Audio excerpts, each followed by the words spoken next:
Okay, thank you. That's better. I'll give it the college try. All right, so all right, so today is a snow day.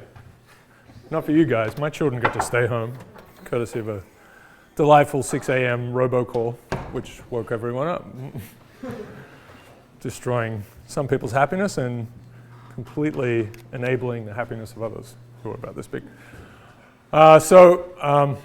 Scale-free networks. That's where we are now. So we're in this middle of this complex network stuff.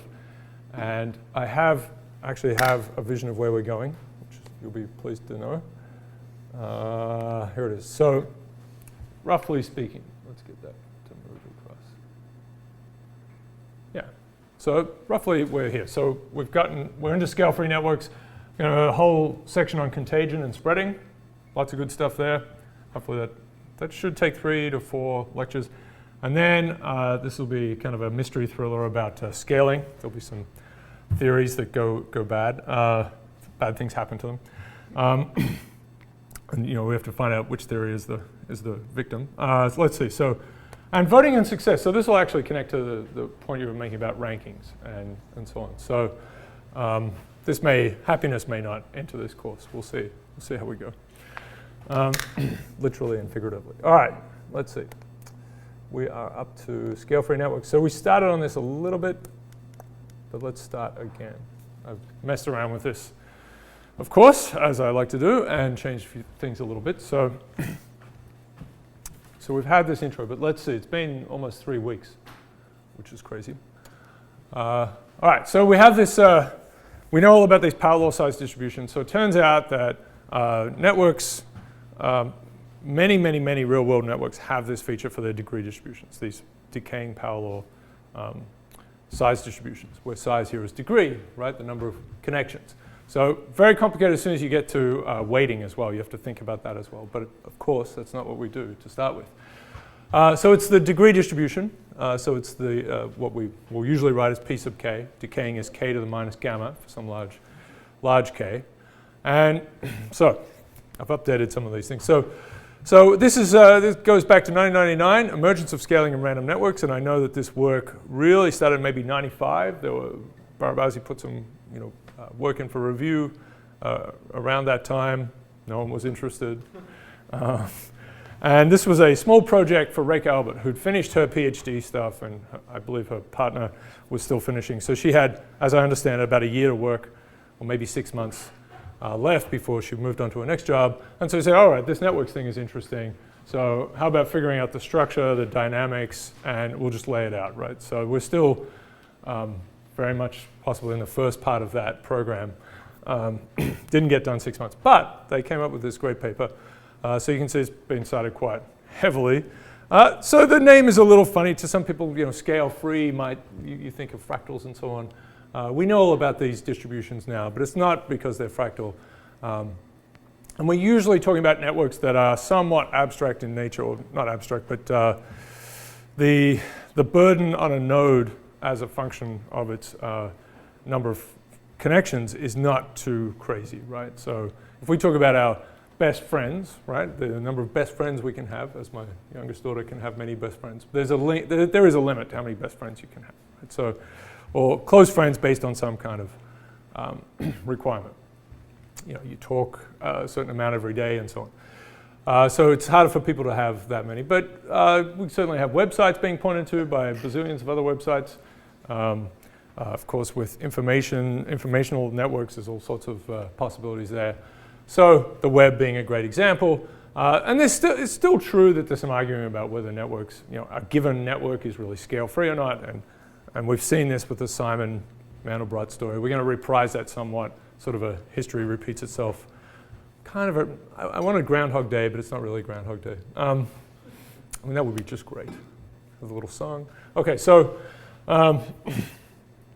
Phil, right? Okay, so all right, we like to argue about these things, but it's absolutely true that there are many real-world networks that have these heavy-tailed distributions. So we want the story for that. I'll come back to this later on. This is from the original paper. This is the active collaboration graph, which we've talked about, and it is a bit of a peculiar thing. You can see only really a couple of orders of magnitude here, so it's a little bit, it's pretty brave. This is actually at this time, Barabasi was at Notre Dame, so this is for the internal web structure, I believe, of Notre Dame. So you can see that's not bad. That's 3 orders of magnitude here, which usually cheers us up. This one's pretty shaky. It's just 1 order of magnitude, and we'll come back to that one, and that's for a power grid data set for the US. So that's a little slim. But straight lines on log-log plots. We're totally excited when we can draw them.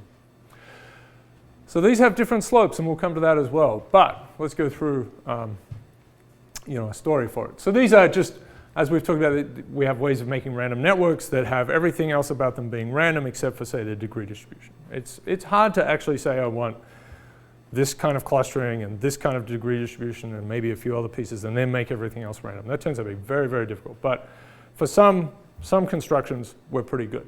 And so one of them, and one of the most, certainly the most important one, is we can fix a degree distribution, sample from it if we want, or have actual nodes actually having a certain number of friends each and then wire them up in random ways.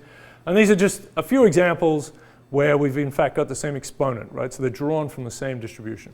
They're not very big, but they and we talked about it last time, you can see in some of these random samples, you're starting to see these what are called hubs, right? So there are nodes in here that have many friends. This is the largest component, so there's some little stragglers around here, maybe collections of nodes that are by themselves or nodes that have one friend only. They're little groupings of 2 or 3 out here. They're floating around. This is the largest component. So you see in some cases it didn't turn out to be very big. But when it does start to take off, we have this hub structure. Very exciting for spreading, right? Diseases spreading on these things go boom. Okay. Now, but maybe not social media, right? So you tell, here's Oprah, and you keep telling her about the shoes you have or whatever it is, and you say that it's under her chair, but she don't look, and she won't tell anyone. Doesn't work that way. If Oprah tells you there's something under your chair, you look, right? Because you believe. All right. Should. Okay, so right, we're interested in, of course, describing reality. Well, I'm personally interested. I'm invested in reality. This is not true of many of my colleagues, and they have very happy lives as a result. But it's really dangerous to look at reality. So, so describe, very good. But then we want mechanisms. Okay, we want to get to these mechanisms, and this you could put anything in here like why the world is the way it is. But that's what we're after. So we didn't have that for the small world one, right? That's just a toy, fun thing to play around with, which gave us, quite interesting results that helped start a whole field. But there wasn't a truly generative mechanism there. That word gets used in very funny ways as well. But when I mean generative, I mean there's an actual real physical mechanism you can find in the real world. It's not just some crazy thing that you made in a black box. Some people will call that generative too. That's naughty. Okay, so how does this exponent gamma depend on the mechanism? If you go back to Simon's model, which will be a similar sort of story, but this is different. We're in network world now. We remember that the innovation rate, right? The rate that new words, if we're thinking about a text or a language, I should say, or new cities appear and so on, the rate at which that happens governs that exponent, right? You always get a power law out with that mechanism, but the exponent that you end up with is connected very simply to the rate of innovation. So that's not going to happen in this model, and we'll see how we'll get into a different kind of field of things. And we'll explore, so there's going to be a little math. I actually did dial it down quite a lot, but put it into your assignments. So and you're thrilled about that, right? Psyched. Math is for realsies. Okay, so we're interested in this thing, mechanisms. Can we make these things that we see in the real world? Can we understand it? And there's this great fundamental issue of universality, right? Are these structures that we see always the same, right? There's some crazy variations that, how much does it depend on the microscopic details? So for example, fluid mechanics, right? There is this one fantastic set of equations, the Navier-Stokes equations, and that, with all sorts of approximations, governs an incredibly vast range of things, right? Blood, oceans, atmosphere, nuts. I mean, that's insane. So that's, and I'll come back to that one. That's one of our great successes of understanding complex phenomena, right? Lots of little things, little water molecules messing around with each other, and somehow they give you this nice flow. So very difficult area, but we've gotten a long way. So we're interested in how much these, is there universality, and how much, if there's not, how much can we play around with these mechanisms to, how fragile is it to changing the mechanism? All right, so the first model here is the Barabasi model, and then we'll have this very nice work by Krapivsky and Redner. I guess I have it around the other way, but just going with their author title, it's Krapivsky and Redner. So Sid Redner's at BU. He's an absolute superstar. All right. Does very, very good things with math and reality. Okay, so let's see. So these are the two ingredients, and this will hark back to the Simon model, growth and preferential attachment. Right, so the thing is growing, the system is growing, and that's true in the Simon model. Now and then you're getting a new person, a new word, a new whatever it is. And there's this bias of attachment. It was very simple in the Simon model, where you just found a random person, a random friend of yours, and you went and lived in their city. It's a bit, you might copy a word, right, or copy a phrase in a more complicated version that already exists. So the more of those words, the more of a type of word that's already there, the better its chance of being copied. And the bigger a city is, the better its chance of being copied. So of course now we're in networks, and it's going to be the higher your degree, you're easier to see. That's going to be a subtle point, and in fact it's not really true that you're easy to see, and we'll have to figure out how to deal with that. There's some slippery things that you can put in there. All right, so here's the idea. Start with, so we're going to go through this model. Disconnected nodes, m sub 0, that's going to be some little bunch of nodes. And there's going to be a new node appearing at each time step, and so it's going to be like a clock, right? So this is an important difference to the Simon model, where now only with some chance you get a new node. So we'll see it departs in different ways. All right. So a bit different. We have M links being added now. Right, so this new guy is going to come in. It's going to be an existing network. Eventually, as this starts to grow, there's an existing network. This new one comes in and says, I want to attach to M of these individuals. I want to be friends with them.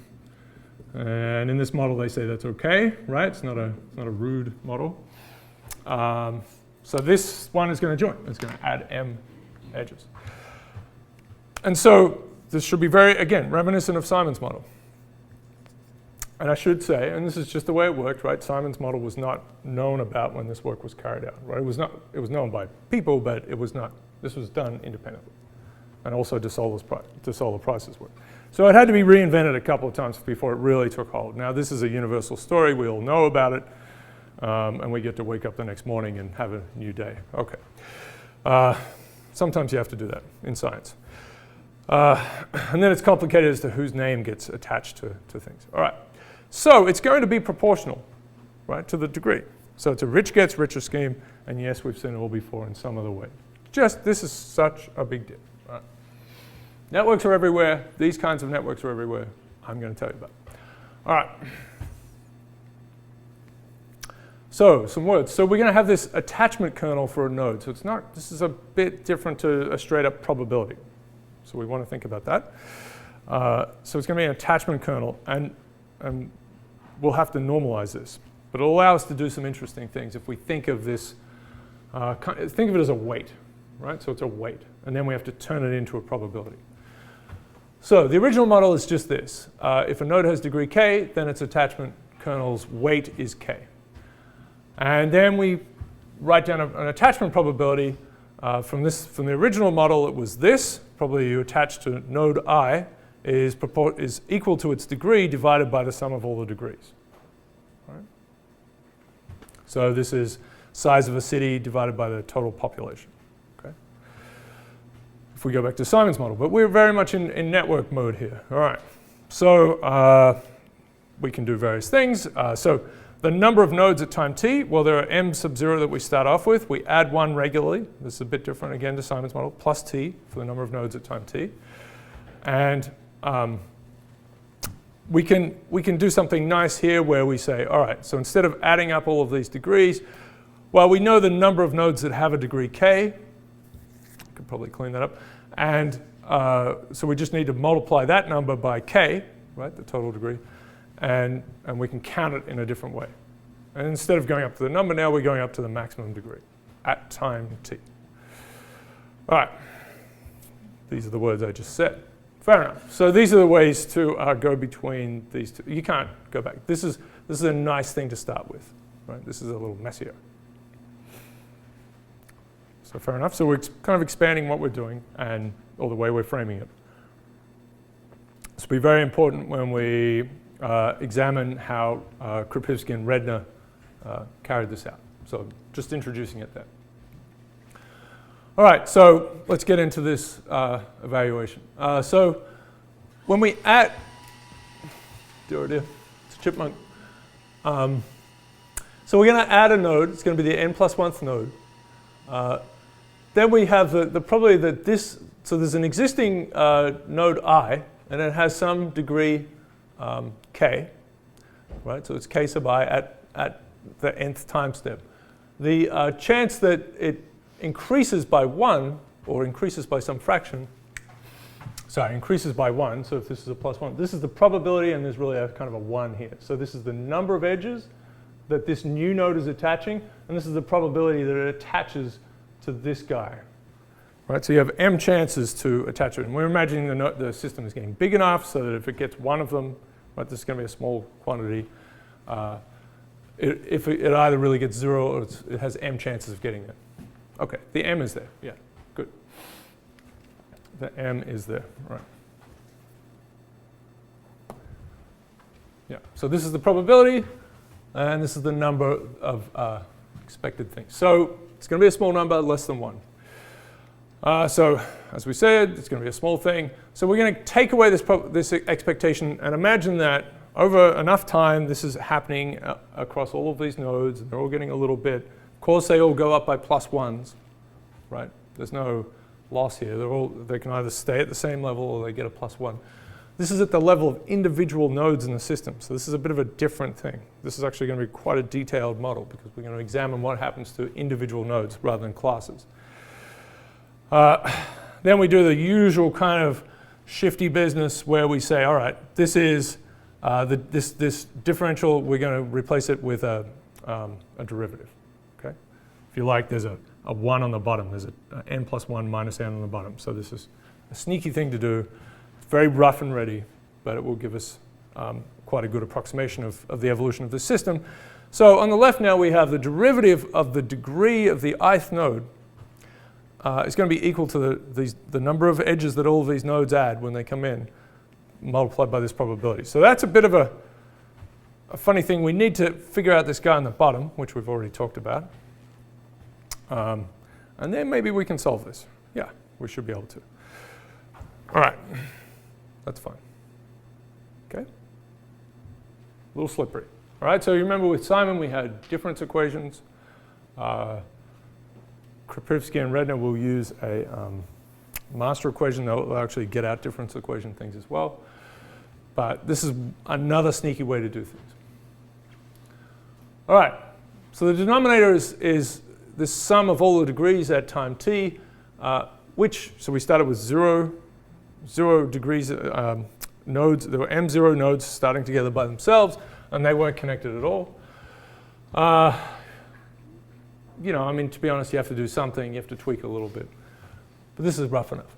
OK, so we get m new edges every time a new node is added. So there's t times m. And each edge, of course, has one end on each thing. So we get a double, right? So that's the total degree. When we sum up the total degree, we're going to get simply a t m with the 2 in front. So these are constants, and t is the guy that. So that's nice. That's going to be nice, right? So this is what we had on the previous slide.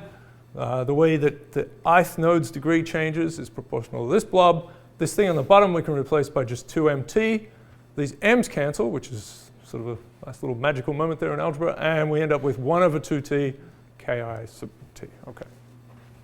So that's nice. Sometimes, with those m will matter a little bit, but obviously in the evolution thing. But it doesn't matter in this little expression. OK. So here's a little differential equation. This will be the most Well, we can make harder ones, but this is sort of a one for our course. Okay. So we can rearrange things, right? So we want to put this k sub I on this side because there's a dk sub I here, and we'll put our dt over on this side. So it's going to look like this: dki over ki, dt over 2t. So should we do that? All right, that seems fairly benign, right? dk over k sub I equals dt, and there's a half out here over t. All right, so we integrate both of these things. We do horrible things possibly if you feel like you're a mathematician. So we get log of ki on this side. There's a half log of t here, plus some constant called c prime.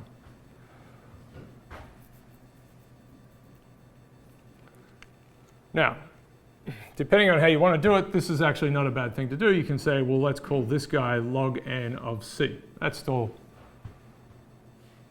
right? That's still a constant. It could be anything from minus infinity to infinity. So that's a bit better. So then it's a half. We're going to put this half up here, and these guys multiplied. Am I doing the right thing? Yeah. Yeah.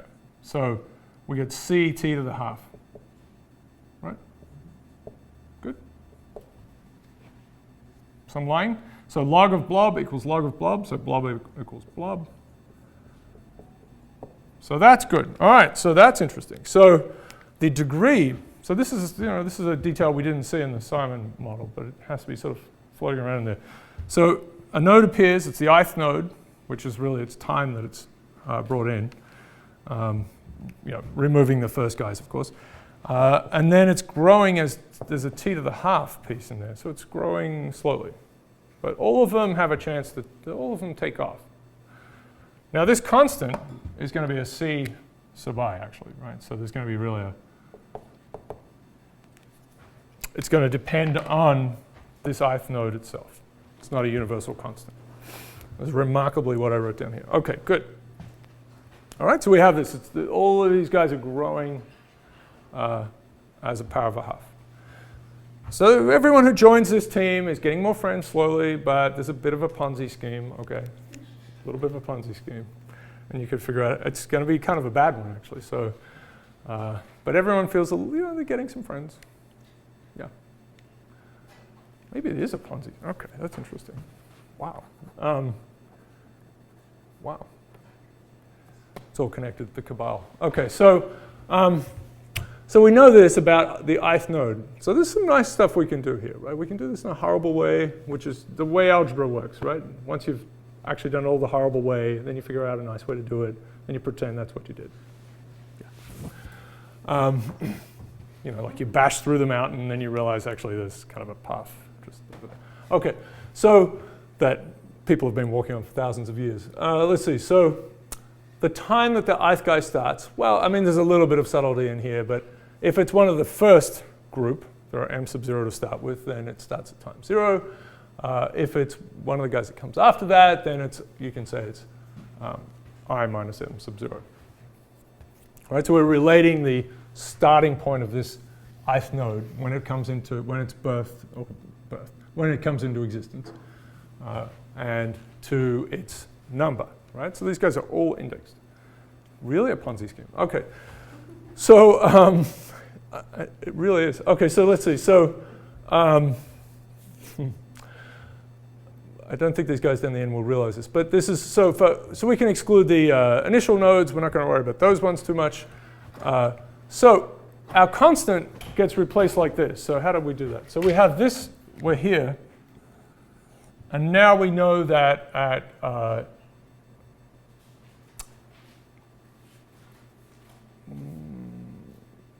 yeah, so we know this. We know that when node I starts off, it has m friends, right? That's the model, right? So the first time it comes into the system, it adds m edges. Nodes never get to add new edges themselves. It's always the new ones that come in that add the next edges, right? So that's something you can add, extend the model in, but it's always this newbie that's coming in that's making these new connections. I mean, you can think of it like that. So it has m friends. So we need that at ti start. So t equals ti start, the start of this guy. We want this ki equals m. Right? So we need to choose this constant so that when we put the start time in here, we get m. So one way to think of this is, right, this is really just a constant here. This is m divided by ti start. That's to the power of a half. That's a constant sitting out the front. And so a nice way to think about this is, well, why don't we put exactly ti start down here, so when t is equal to ti start, this is a 1, and therefore this is m. You could go through it. You could just say, let's set this equal to ti start. This is equal to m, ci, it's all there, right? But this is a cleaner way to see kind of mechanically how it's working. You could have t to the half, and you could have this blob underneath it. How was that? Yeah? There's nice ways to do these things. All right. All right, so we said this. So all nodes to grow as t to the half. But now we're seeing something extra because we had to find out what the constant is. This guy doesn't change, but this, of course, grows. It grows linearly, this piece on the bottom, right? So the node appears at, it's the 1,000th node or the 10,000th node. It's going to have 1,000 basically sitting down here with some correction.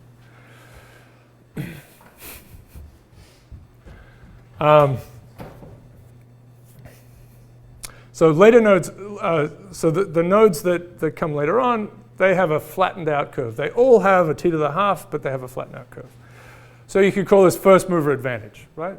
Early nodes do best, absolutely, in this model. There's some stochastic story, and there's something to worry about there, right? So you could imagine if a node gets in front early on, does anyone else get past it in this mechanism? And then you could say, all right, let's expand the mechanism some other ways. We can have edge deletion, node deletion. What happens in those cases, right?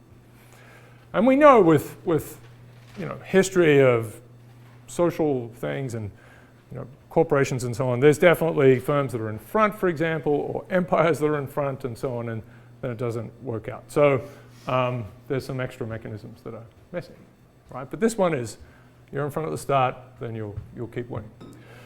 Of course, things change. All right, so here's an example. This is for adding 3 edges every time. And this is the node that starts at time 1, 2, 5, and 10. So they have quite different trajectories, right? So here's the Ponzi scheme at work. So if you could tell them that you're going to get a t to the half story, you just leave out the constant, then maybe it works, right? Right? We're all on the same team. We're all t to the half people. We're all growing like t to the half. Just your prefactor is, 100,000th of mine. Whatever a prefactor is. All right, so that's what's going on with this. So it turns out, so now we're interested in, okay, so as time goes along, we're getting this spread. And then the problem is, how do we figure out what this distribution is like? Right, so we want to know, so we know that the maximum one is going to grow as t to the half. It's going to keep going. There's going to be this spread.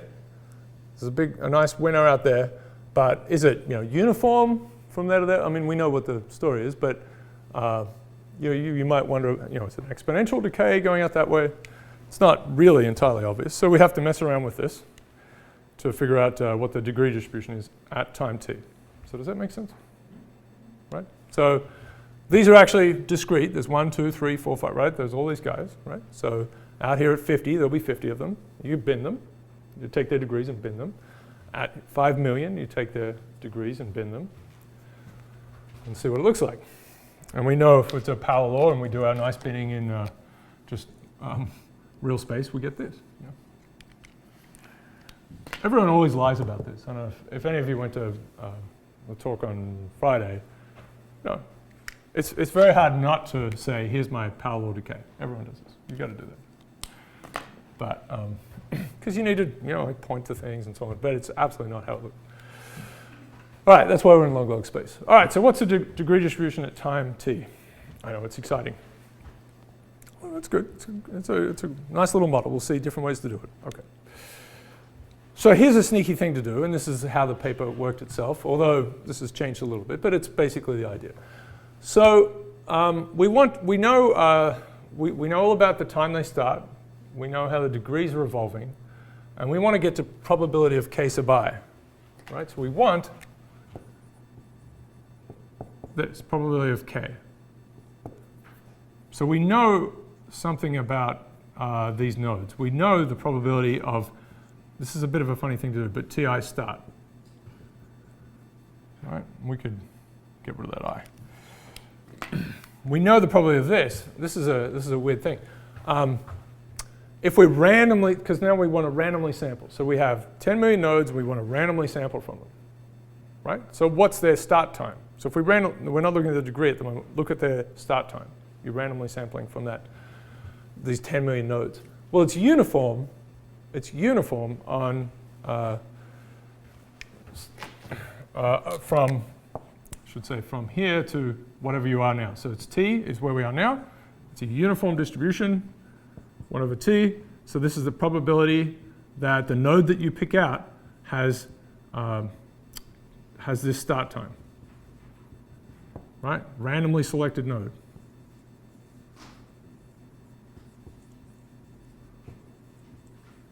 Uniform. So that's good. We know about that. That's a pretty easy distribution, right? So it's normalized, so that's why there's 1 over t over here. Yeah, it's a discrete distribution, 1, 2, 3, 4, 5. And there are some guys that were at the start, but we're going to forget about them.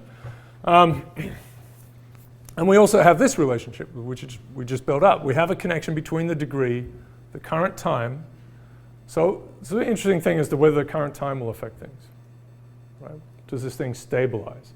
We had to presume that with Simon's model. We just said, okay, let's imagine it stabilizes. In his paper, he has a very nice treatment to show you that it's an okay assumption. But we'll see if this guy hangs around, right? So there may be something that as t goes to infinity, you get exactly a parallel max. So it seems like there's got to be some sort of like finite size effects. I mean, if things don't stabilize, obviously. Yeah. Would that be the culprit? Yeah, so you might expect to see, so our question is, all right, so we're expecting it to go to a parallel. So this is log-log, right? So long term. It could be building like that, right? That's a very natural thing for it to do. And we know there is a maximum that's growing, like t to the half. Yep. So there's that. The question is, does it kind of do something weird, right? So the maximum is growing. I mean, I guess it depends on the system whether that's going to happen. Yeah. Okay, so like if you're going to randomly sample out of something like this, you would want to worry about the fact that there's some finite size to the system that you're plucking out of and it might be growing. I mean, do these people, like in some of these papers, like take things like that? Oh yeah, sure. Yeah. Love the finite size effect. Yeah. No, they're all, like, these are StatMech. So Barabazi is a student of Gene Stanley at BU, who's a Redner's there as well. I mean, these are, they love finite size effect. So, I mean, you have to make sure that they didn't make a mess of it. But that's it's very joyful stuff. Okay, but let's see. It's a good question. Do I have that in what I'm showing you? I have to think about that. But I think it is this case where it's a parallel that's got a truncation that's growing out. Mostly, I mean, there'll be a rollover, but it's building its Is the dependent or the independent variable the t, just the horizontal, is that going to be t like this time? You mean the? Is that what's just running on the x? So this is k sub I. Oh, k sub I. Yeah, and this is right. So this will be at some time t at some. Oh, I see. Right, and so this is growing like k sub I max is growing like t to the half. Yeah. Finite size, right? You can take systems of different sizes and renormalize things, and they should fit on top of each other. And, yeah. Okay. Excellent question. All right, so we have this connection. We have that the ith node's degree k is growing as t to the half, and we figured out this nice way of expressing its constant. So if we can rearrange that guy, so we'd square both sides, we'd get k squared here, there's an m squared here, we'd have this, it's just t over t sub I start. We're going to put this blob on this side, so it's going to be sitting by itself, and we'll have an m squared over k squared and the t. That's what's happened there. Right, so the t is floating around. It's really this glue, the connection between the start time and k sub I that we're interested in, because we want to take this distribution, which is incredibly simple, right? It's just a uniform distribution, and we want to transform that. So this is for the start time. We want to transform that to get to the degree distribution, this guy. So we have a connection between them. We've done this quite a bit. We need to figure out the Jacobian, so we differentiate that guy. So dti start, dki, differentiate that. We're going to get a -2, and this will go to a 3. Right? So much is in Jacobians. All right, we're going to get a 3 there. So it's a t over a k cubed, few constants. Delicious? Delicious. All right. So we have this blob. So we're going to put it together in one of our little transformation of variables stories. So we have this degree k sub I. dk is proportional probably that we have a start time of this little blob, d of that start time. And this is the way to mess things around, right? So we have dki, we put in our Jacobian here, so this collapses back to this story. We just figured this thing out. It's the absolute value. So we get a 2, and there was an m squared t over ki cubed. That's this piece. This was a uniform distribution, normalized properly, so it's 1 over t. Super duper? Yep. So you can see these t's are going to cancel. Right, so those guys go away. So the t actually evaporates, which is nice. A little bit of stuff up your sleeve sort of story. And then now we've got it, right? So now we're down here. We've got, this is a constant, parameter of the model. There's a k cubed on the bottom. So it's proportional to k to the -3. We rejoice because we have a power law, and we have a very strong story, right? It's supposed to be it's a 3, which we know very well is on the edge of the variance being finite. Yeah. Right? So between 2 and 3, the infinite variance, finite mean. When this exponent is less than 2, we have an infinite mean, quotes. But when it slips past 3, we start to be not so interested. Your power law is not so cool. Take it away from me. It may be a horrible exponential even, okay, right. So it's just on the edge of being a dangerous thing. Okay, so we've talked about that a lot. So it's a very specific prediction. When you look at real networks, you often see them between 2 and 3, right? The ones that tend to pop up in front of us. So we know all of these things. From many other events, things that have size distributions, we often see, and we often worry about the distributions that have that exponent. As I just said, finite mean, infinite variance, quotes. And we know all these things. Okay, you know all these things. It's totally great. All right. So it's wild versus mild. All right. Yeah. So let's go back to this guy. These actually have so it was in Science, of course. I mean, it's a well-placed paper. The exponents did not match up at all with their theory, right? So 2.3. 2.1, so this is the actograph, this is the World Wide Web, or a small portion of it, and this is more like 4. So I think the story is that this one is now believed not to be at all, when I say believed, I mean it's just not a power law story, right? So you can throw things on log-log plots and force them into all sorts of straight lines. And do bad things. And it's only, look at this, it's 1 order of magnitude. So that, I mean, it was a third panel. So that one seems to have fallen off as part of the story. This one has only gotten stronger, and the actograph is a silly thing. So, but it remains that there is this problem, right? These exponents are not matching up with this theory. We know Simon's model does a great job, in fact, of giving you a story for how you might get different exponents. But we're in a network world here, slightly different. So here are just a few few more values. So words, when you look at word networks with synonyms, I guess it's this. The web is interesting because you can have in degree and out degree, right? It's directed. So you can look at you can just separate those two distributions. You can also have, of course, a joint distribution for in degree and out degree and think about that. This is, in principle, a directed kind of network. I mean, you have this node coming in and putting its M edges in. You could think of it as being directed. However, if you do that, then everyone who comes in has an out degree of M, right? So it will be just a delta function at M. It's not, you're not getting a parallel for in or out, right? So there's some trouble there. Internet is different to the web. So it turns out that this is a hard thing to get at, right? I've mentioned this, but the internet is just a hard thing to quantify. You'd think we'd be really good at that, but there's been a lot of argument about this. You know, this router is not really a router, or blah, blah, blah, all sorts of things. Yeah. Max. I was just going to ask if this comes from Google's bots or something. Like where does data come from? So this is a bit older, and I probably should update this. That's a huge sampling problem, right? A really difficult problem. Oh yeah, it's a really difficult problem. Mm-hmm. So different efforts have been made over time. You know, now we're measuring it like this, and we're going to use pings, and we're going to do this, and we're going to use scraping, and we're going to use. So, good question is whether it's settled down. I know I pointed to it. I think I'm going to point to it here. Maybe I'm not, but there's some work from Bornholt in 2001, which did a very nice job of connecting Simon's model to at least for the the idea of just a network without in and out degree.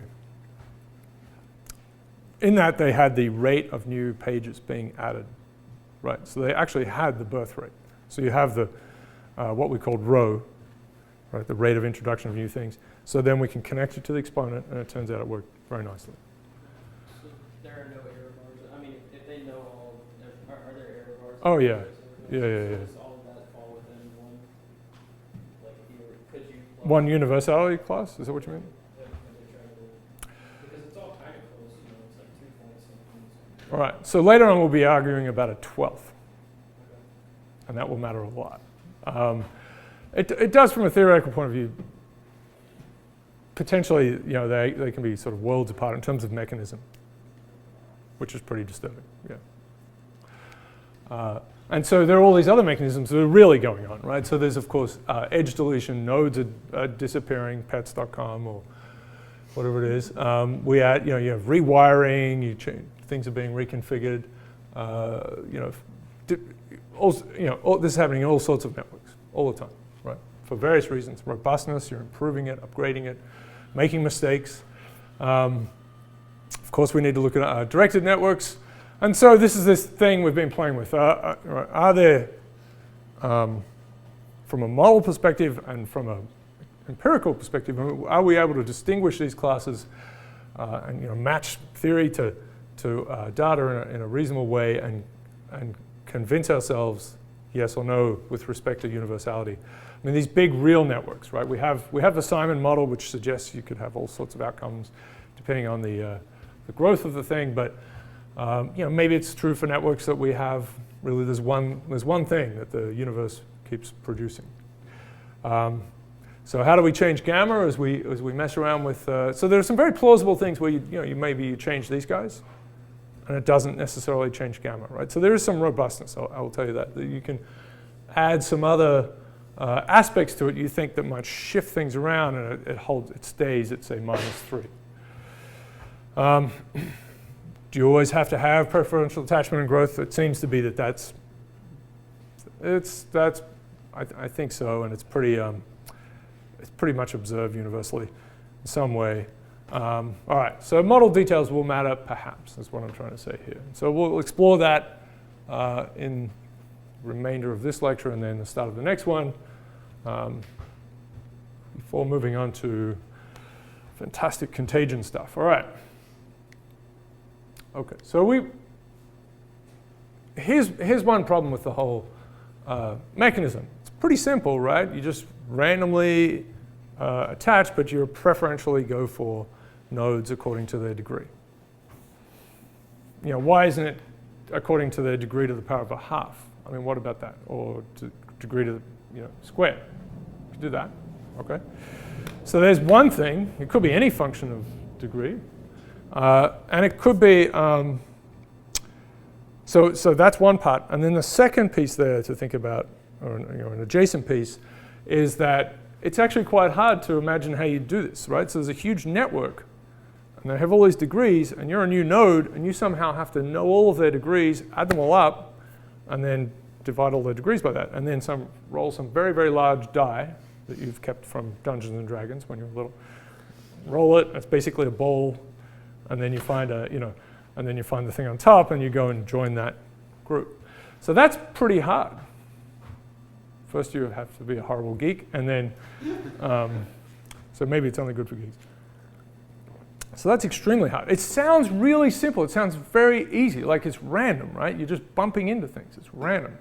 That was okay, actually. So Simon's model has it very nicely, and we'll see that an aspect of it here, because it's just, in Simon's model, you're just connecting with a random person, right? You have a friend who lives in Cleveland, so you're going to go and move to Cleveland.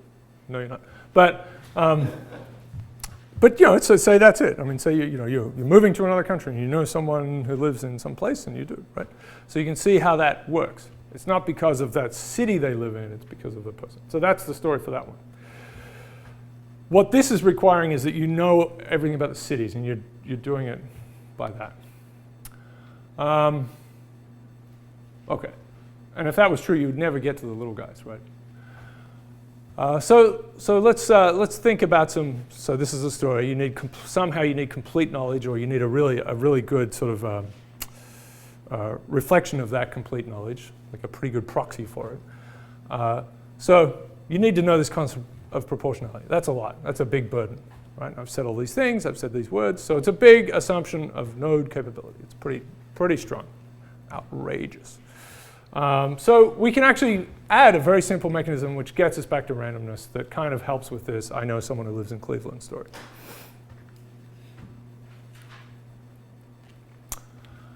So they're going to attach randomly to start with, and this will come later on in some other ways. So let them just run into this network and throw out some random hooks. And then an extra step is to allow nodes to connect to friends of the nodes they've connected to. So that seems pretty benign, right? Right? And this can also be random, so it's all really random now. Somehow you still have to be able to see the whole network, I suppose. But and so here's the nice thing. So assuming we have some randomness in the thing, so we know that probably the random friend, and we'll come along to this later on, having a degree k, well, we take the degree distribution that's already there and we multiply it by k. Right? So we're not sampling by node. I've talked about this a little bit. We're not sampling by node anymore. We're sampling by edge, really. Right? So a node of degree k has a k-fold increase in chance of being hit or reached. So, and what's very nice here is it's k, right? So this is a linear proportionality. It is exactly that linear proportionality. It's not k to the half. It's not k cubed. It actually really sits there in a very nice mechanistic way. In fact, it's kind of hard to imagine it not being linear. Right? So what we'll do in the next sections is, well, we'll stick with linear because we can see how that works, but just tweak it a little bit and see how horrible things happen. And then we'll really change away from linear and see how remarkably horrible things happen. Right? So that's good to know. It's a rich gets richer scheme. It's really, it has a way of doing it. I think Redner might have been the first person, well, at least that I know of, who framed it like this. And this Q sub k thing is weird, right? So it's going to turn out that it means that your friends have more friends than you. Should be at that. Which is disappointing, right? Very disappointing. Hashtag disappointing. So you shouldn't tell them that. But on average, it's sort of true. Which is a big deal for spreading, actually. Right? Big deal for spreading. Huge thing. And we'll come to that. It's all connected. All right. Everything about networks is connected. Okay. I'm overreaching. All right, so let's see. So Some other pieces before we move on to this other madness. So this is a piece that was published in, where is it? Was it Nature? This is 2000. So it's sort of some, this is early times in this whole complex networks field, so you could just go berserk and study a few things that popped into your head and find out some really fun things. And this is a very kind of basic piece that has a lot of implications. So this is it's actually not, well, I guess it is Edish-Rennie, but this is supposed to be, as they depicted an exponential graph. I mean, there are different types of, check that. I'm not sure I believe it anymore.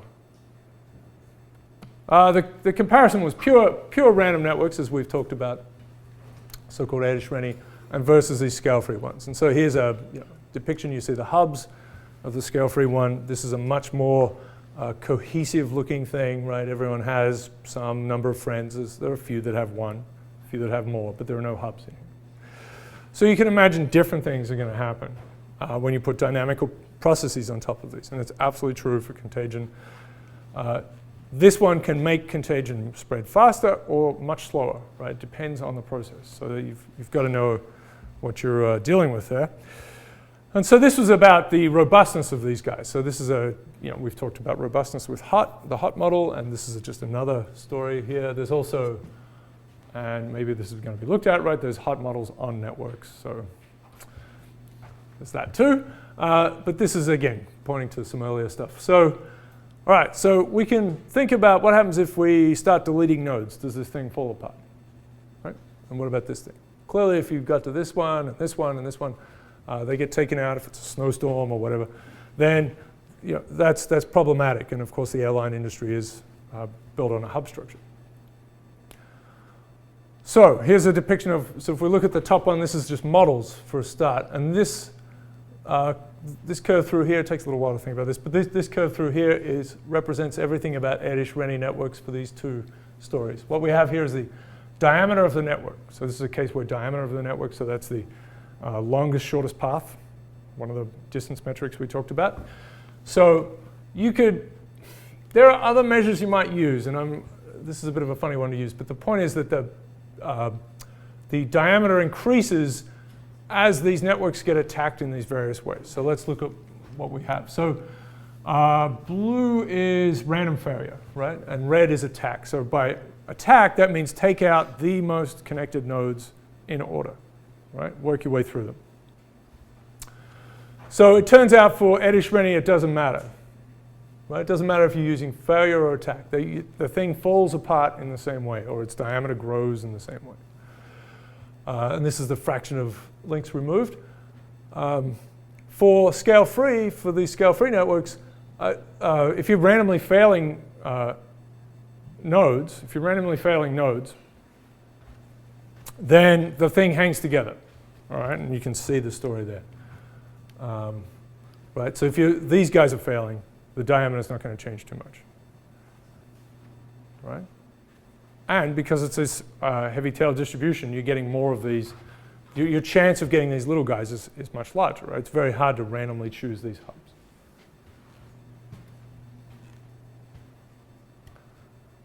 Sorry. Whereas if you line the scale-free one up and you take out the hubs in order of their number of connections, right,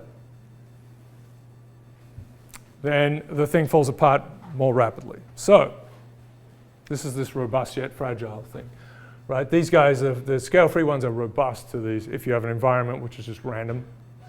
But if it's a targeted one, which has to be then very specific to the network, then, right, drama.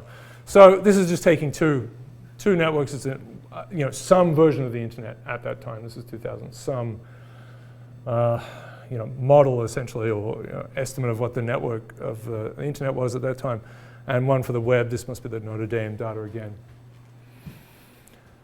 And they have this similar sort of story, right? This is a much bigger network. So you see the random failure is not really breaking the thing apart. Okay, so that's the story. Which is just a basic property of these scale-free networks, an important thing. Fair enough. All right, so here's a little nutshell for this one. Hubs are a big deal in these things. So you'd have to of course, wonder about whether these hubs, I mean, this is something where we've just very easily taken out nodes, right? It's just a computer thing. We're just going to take them out. Of course, hubs are, if you want to take out Google, right, that's not going to be easy. and of course, as these networks have evolved, the ones that are more important have become, that really are keystones in these things, have been replicated or reinforced in some way. They're not, Google's website is not the same as my website, right? So, okay, that's pretty silly. These most connected nodes, really, they are physically larger nodes in some way. They have to be. There's some physical piece of them that has to be reckoned with, or they're in fact actually subnetworks themselves, right? So Google is some big distributed thing. It's not just some one machine somewhere that cops up Google's website every time you go to it. Okay, so then you have a cost for targeting schemes. All right, but basic story. All right, so I'm going to start, and this will be, yeah. We should be able to get through this in the next lecture and then start on the next stuff. Okay, so, well, it's Krapivsky and Redknapp, let's say it like that. This is a very nice treatment. So what you've seen is, this is an initial work that's absolutely sort of the rawest thing. No, there was the small world story. This was being done at the same time. And the treatments are good, but you can see people are just bashing around in this kind of new area. So this is just a few years later, you have Krapivsky and Redknapp, and they do a very nice job, right? So they start to think about these generalized attachment kernels. So we're going to put a new there. So we've, of course, had a 1, and we've had a good reason for it. And then we move up the exponent. Drop it down. So you can see that, right, very simply, as we move away from 1, if we increase it above 1, then we have much stronger rich gets richer story. And it's weakened as we go below 1. Fair enough. So the question is, do we still have these power laws? What happens? Right. So there's that, and as I said, you can also just change the very small details of the attachment kernel, and that is a very surprising piece. So we're going to use rate equations to go through this. Again, I'm not going to stuff too much in here, but it's another approach, yet another approach. So this should feel more like the Simon model again, right? So you have the number of nodes of degree k.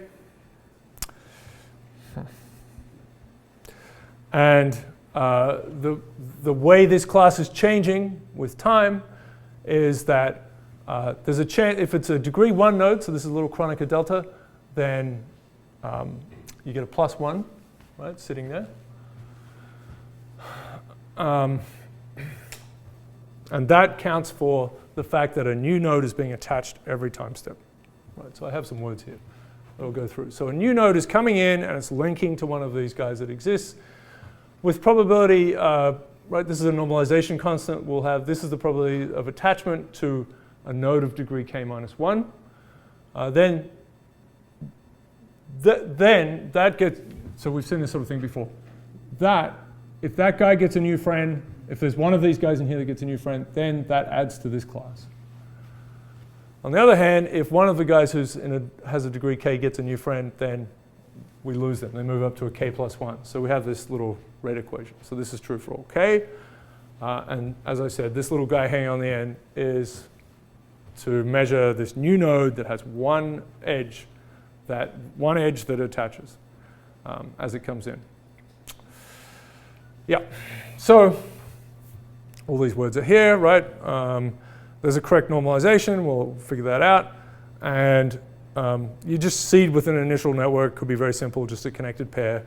That's fine. And the normalization, right, a sub 0 equals 0. Right? There's no way you're attached to someone who has no friends. It's a cruel world. Middle school. All right. Okay. Okay, good. So that's a setup. It's a nice thing. We should be able to solve these guys. So we need this probability of attaching to node I. Well, if node I has degree k, it's this ak divided by this normalization, which we've done these sort of things over and over. It's right. The attachment kernel is a weight, so we sum up these weights divided by the number of nodes that have that degree k to get this total weight. That's our normalization, right? So going back to what we had, we just had, I guess this is where we can get to today. So this is, it's a simple attachment kernel. It's just K. This is the normalization. And we've seen this before. So the normalization piece will be summing from K prime to NK prime T. We know that this has to be the total number of edges in the system. And if we started with maybe just one edge, which we can forget about, but every time a new node appears, it has two, and it adds a new edge. So it was 2mt before because they were adding m edges, but now they're just adding one edge. So this is going to be 2t, right? So we have our normalization sitting there. That's going to be an important thing, right? So this normalization is growing linearly with t. So that's a thing so it's going to be harder as we move away from these very simple kernels. So that's an observation that's used by Krapivsky and Redner, that the normalization will grow linearly, but we're not sure how that happens. So this is quite a beautiful thing that they do here. So it's one edge being added per unit time. And we're ignoring the seed network's edges. Just ignore those guys. All right, good. There'll be, there could be a plus a little thing here. All right. So let's do it for Barbarossa and Albert, and we'll set up for the next story on Thursday. So we have this expression, and for Barbarossa Albert, we're going to put a 1/2t here. That's the weight, right? That's the simple thing we've changed here, and the attachment kernel is proportional. It's equal to the attachment kernel is the probability is proportional. The attachment kernel is equal to k. So there's a k minus 1 here and a k here. So this is very nicely done. We look for a steady state solution, just as we did for Simon. So we want that the number of nodes of degree k is growing linearly with some little constant proportionality here, and that's the guy we're after. The number of nodes in the system is linearly increasing as t. So that's pretty nice. We can differentiate this guy. We just differentiate this, and we just get an little n sub k here, right? This just disappears, just dt, dt. So we're going to little n sub k here. This t is going to cancel. It's all good, right? So we get a little n sub k here. These t's cancel when we put in nk minus 1 and nk. And so now it's a difference equation. And this is back to the form of Simon's model, or that kind of approach. It's in that same realm. Let's see if we get it. All right, so there's a little problem for you to work on.